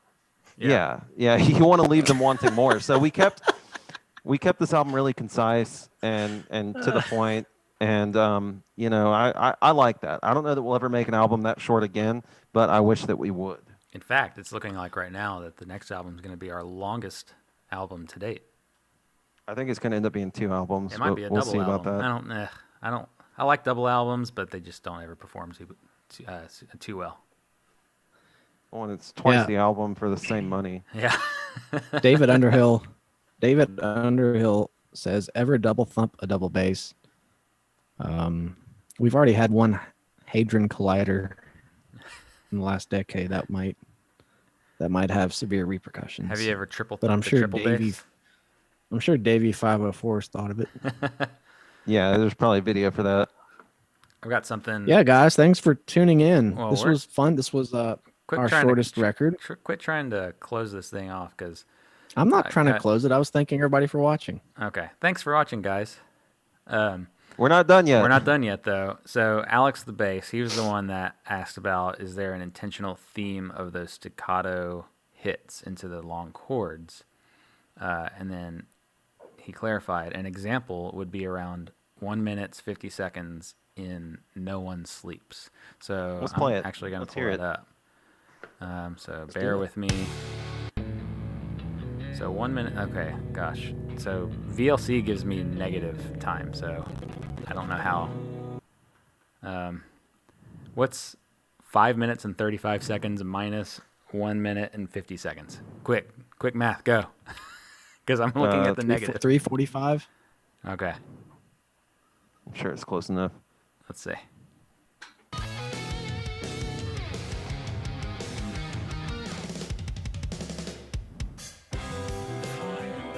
Huh. Are you sure that's right? I don't think that's right. 535 minus 2 minutes would be 335. Yeah. Plus 10 seconds would be 345. All right. Is that not right? Yeah, that sounds right. I'm gonna go back just a little bit more. You might be talking about the thank it, that.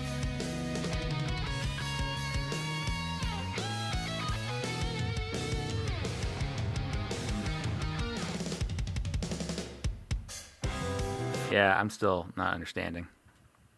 Sorry, Oh well, dude. let's move on. I want to answer your question so badly, but I don't get it. Trust me, we love those nerdy questions. Exactly. We want to answer it. Trust We me. were kind of debating with each other before we started it how much we should get into these things. Like we have these moments where like, oh, this was the retrograde inversion of this melody that happens at the end of that song. Right. But this I don't know. Yeah. There's a very few of you who will get it, and we love you. I don't know if we really want to talk about. Yeah, the beginning of Impetus has the inverted melody of Look Away. And so that's interesting, but none of you care.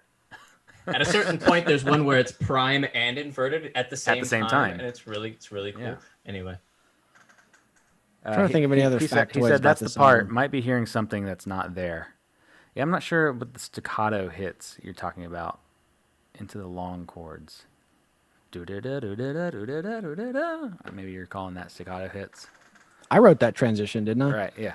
I mean, you wrote the beginning of that to basically past the bass thing. And the lyrics for that section. Mm-hmm. And then I sort of like rearranged some of that intro material and wrote the back half. And then JC sort of wrote the rhythmic information of that back third of that song. Yeah. Yep. Trying to think of any other fun facts about the album. I think it's all just been said at the beginning. Just pivotal time. We drove 2 cars, all the way to North Carolina. It was like 14 hours. Almost Some funny the van. stories about that. We were the 4 of us were in the van, and then Damien. I don't know why we did this. It's so mean. It was like a 15+ hour drive, and the 4 of us were in the van, and Damien followed us in his car by himself. Yep, and we were able to swap out and do the whole drive like straight there, but Damien just drove, and I think he had a cool time in the studio. Pictures. Yeah, he helped out a lot, but I think he overall it was a rough trip for him. Like on our day off, we went hiking, and then Damien I think was having some stomach issues, so he ran off to the woods to relieve himself, and then so we left him. Obviously, didn't wait on him, and I think he stepped on a snake and almost got bit. Luckily, he didn't. Don't forget, on the way there, he got pulled over for following us too That's closely. right. And I don't think we paid his ticket either. I don't think he got a ticket. Well, good. We're I could be wrong. Damien, let us know if you got a ticket. Yeah, let us know, Damien. We're decent musicians and mediocre friends.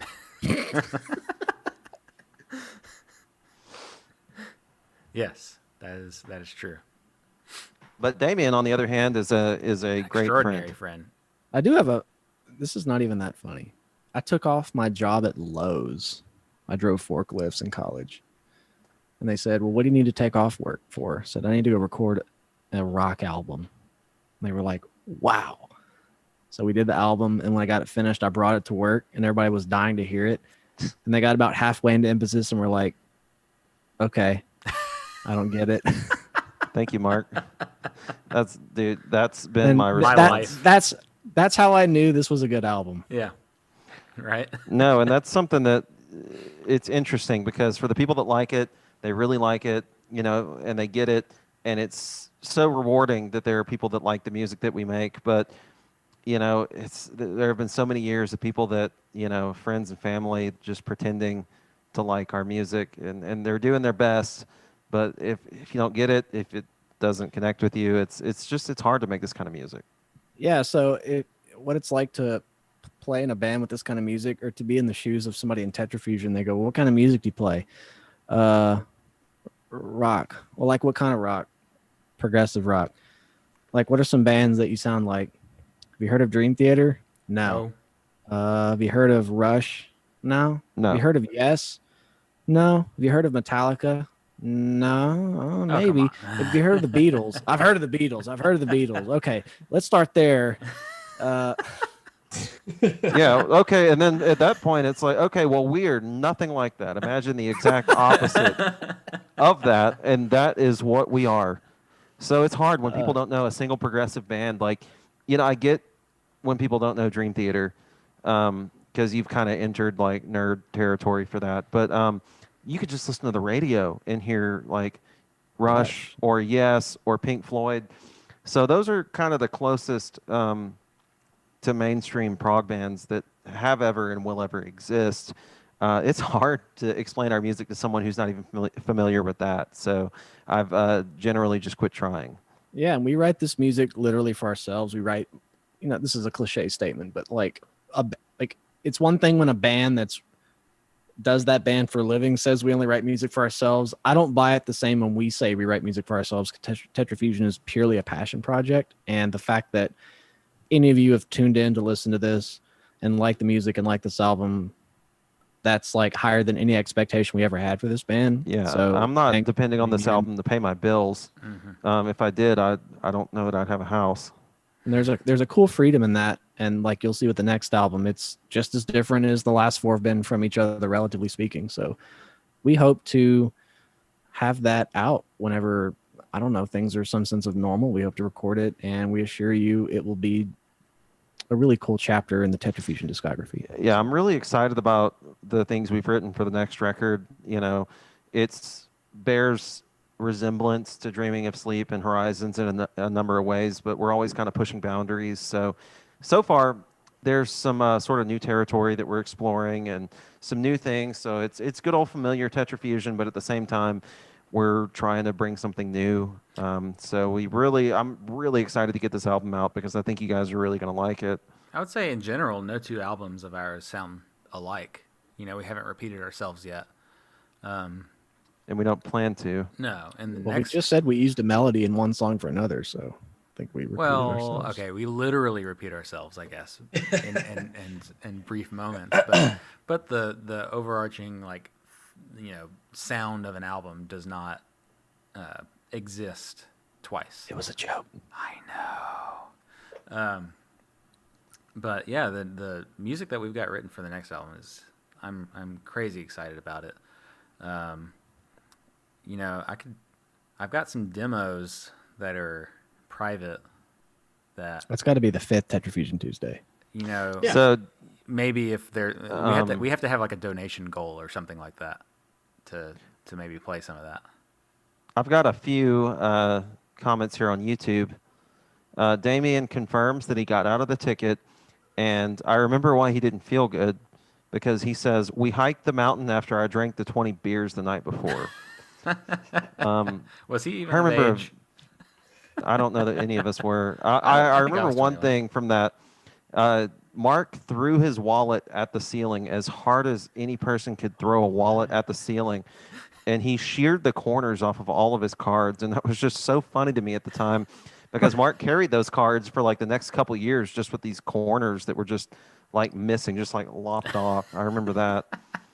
And Core Stock says, don't feel bad, Mark. I've shown Horizons to people 20 or 30 times over the years, and the only one who loved it is here in the chat tonight, too.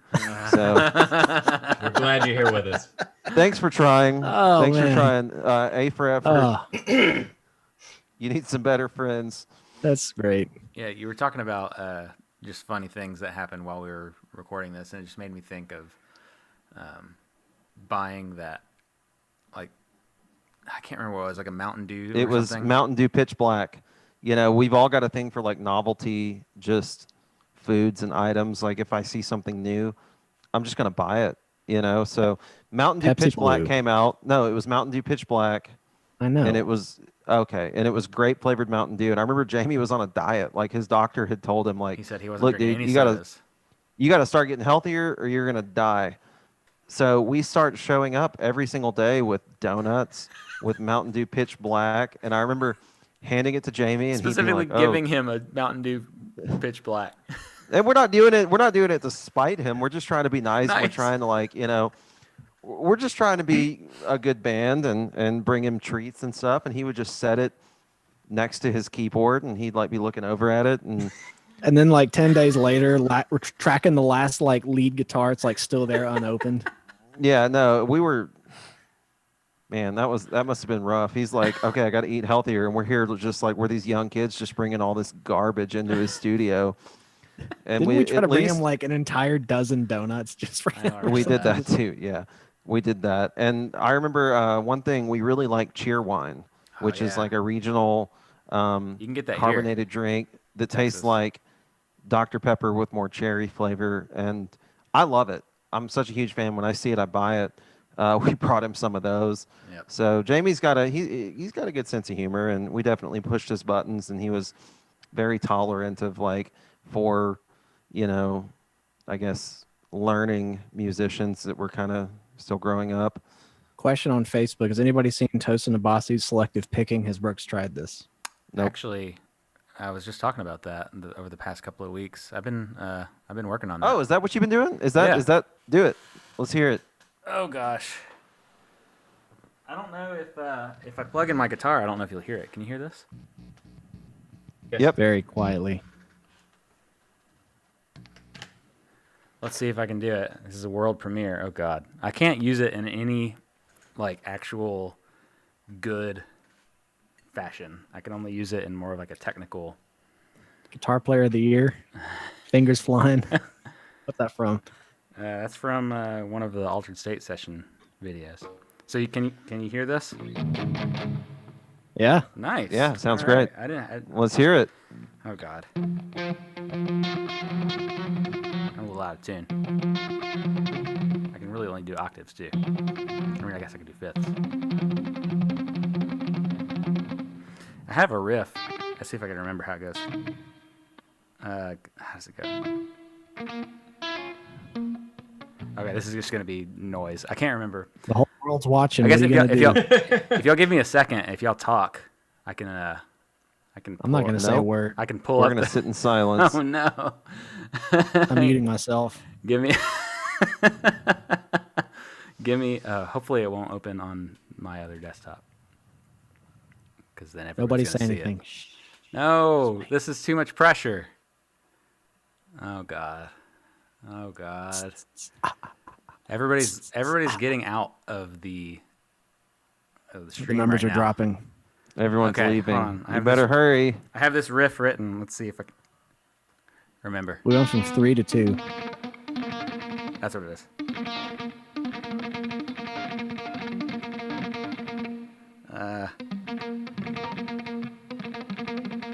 I don't remember the. Let's see.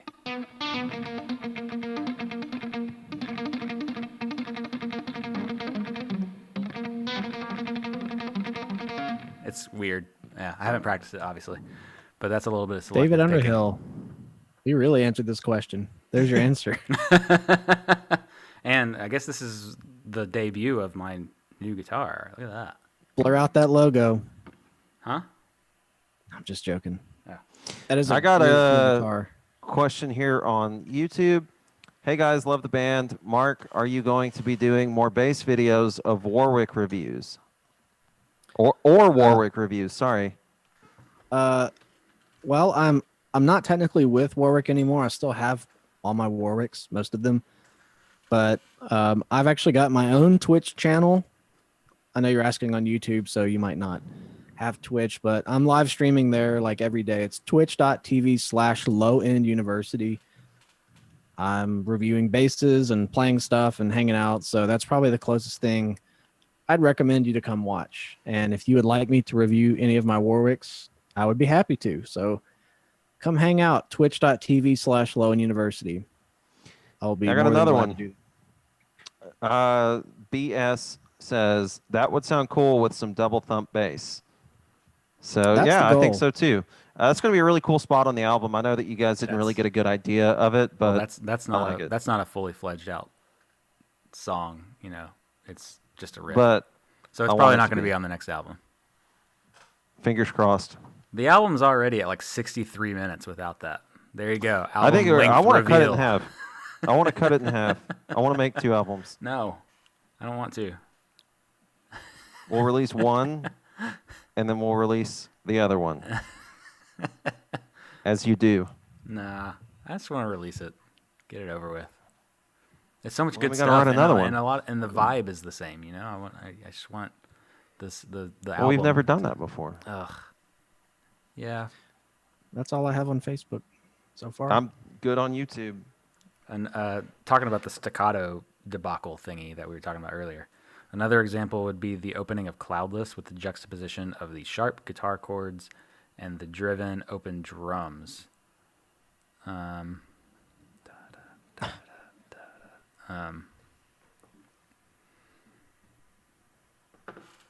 mean, yeah, I guess we do that a lot just because it, you know, like staccato sort of rhythmic things with different, like you said, juxtaposition of the drums, just because, I don't know, maybe the polymetric stuff, it only really works in a groove bass when things are staccato. I don't know if that answers your question. I don't think any of the things that are on Horizons that are in that vein are related, other than that fact that there's staccato and there's drums that go with it.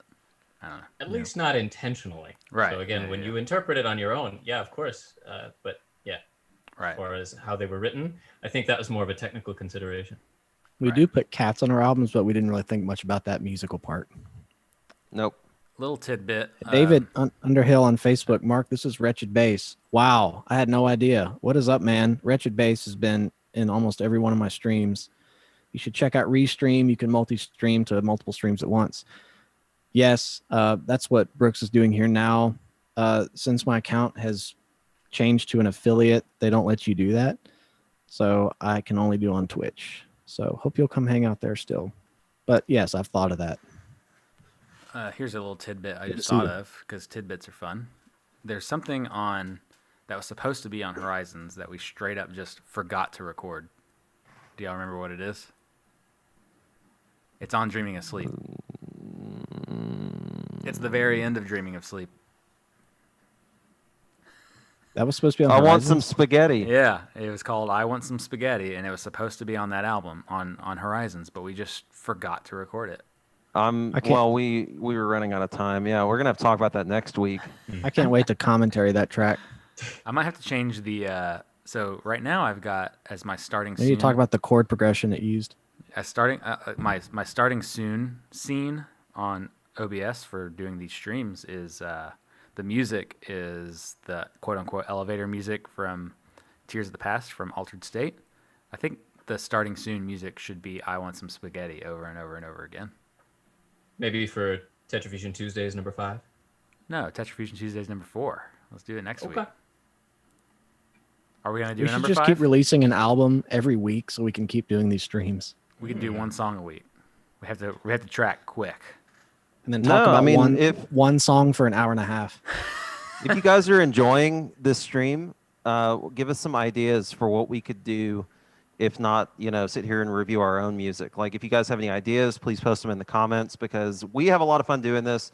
We don't get to hang out as much as we used to with quarantine and just geographical distance between us. So China. if you guys like this, let us know. We can maybe think of some other reasons to get back on and stream. Mark is streaming on Twitch now. Brooks has gone to great lengths to make this possible. So we may as well keep doing it. So let us know if you have any ideas because we have none. We used all the ideas on the 5th album.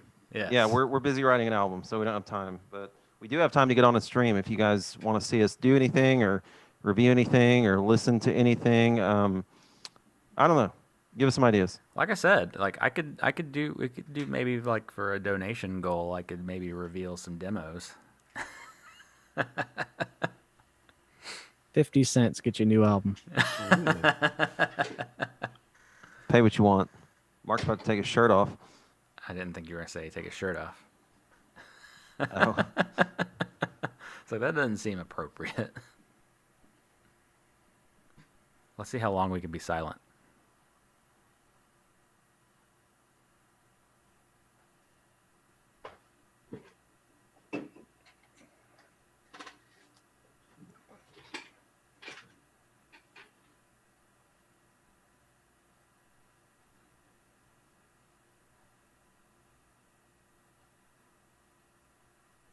Well, thanks for tuning in, everybody. That was our Oyster Grunt Boulevard moment. Oh God! Pull it up, Brooks. Okay, good God. Don't do it. Don't do it. Yeah, I'm gonna look it up. I got a question here on YouTube, and then we need to wrap this up because our viewers are leaving. How does the viewership feel about reviewing a favorite BT Bam album like Colors? I like Colors. That could be fun. That was the review. I could probably sit down and play that entire album right now. There's not an album out there I've listened to more than Colors. Got another one. Maybe a mix contest would be cool. Post the stems for a song and have some sponsors give a prize. That would be cool if only we had sponsors. But that is a great idea. I have the perfect song for a mix contest kind of thing. The bop. That would be cool. That'd be great. Yeah, no, you guys are churning out some great ideas. Keep them coming. And yeah, I mean, this is fun. I want to keep doing this, but sadly, we don't have enough albums to do it every until the end of time.